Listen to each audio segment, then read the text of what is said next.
Are you a new teacher looking to integrate technology in your classroom? In this video, I'm going to give you 4 tips to do just that.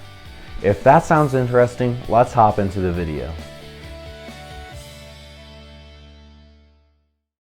Welcome to Tech Tutorials for Teachers. On this channel, I give you tutorials for specific ed tech resources as well as tech integration tip videos just like this one. If you're new to the channel, please consider subscribing, but for now, let's get into the first tip for integrating technology for a new teacher.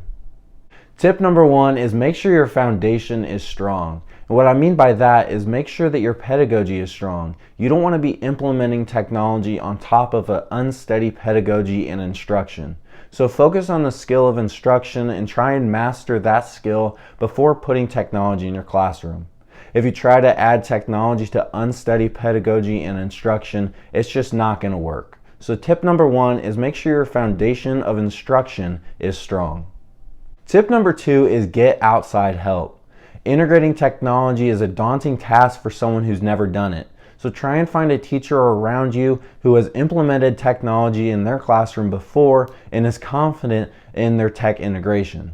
So tip number 2 is get outside help to help you integrate technology for the first time. Tip number 3 is ask plenty of questions. You can ask teachers around you how they have integrated technology in their classroom. You can ask people on Twitter chats what their ideas of tech integration are. You can ask Google and YouTube and other search engines for tips and ideas for how to integrate technology in your lessons. But the point is to ask plenty of questions. Rather than avoiding the questions, ask them and make sure that you're integrating technology correctly. I have one more tip for you, but if you have enjoyed this video, please hit the like button below and let me know in the comments how you plan to integrate technology in your classroom. Tip number 4 is pick one tool. I've said this in another video, but I want you to find one tool that you can get comfortable with and master that specific tool before you move on to others.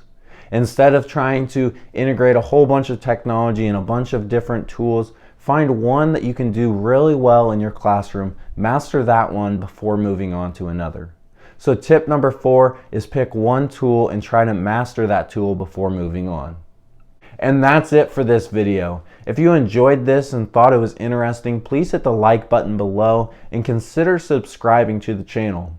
I do tutorials for specific ed tech resources as well as tip videos just like this one. If you want to check out last week's Tech Tip Tuesday, you can click right here or in the description below. Thanks for watching Tech Tutorials for Teachers, and I'll see you guys next time.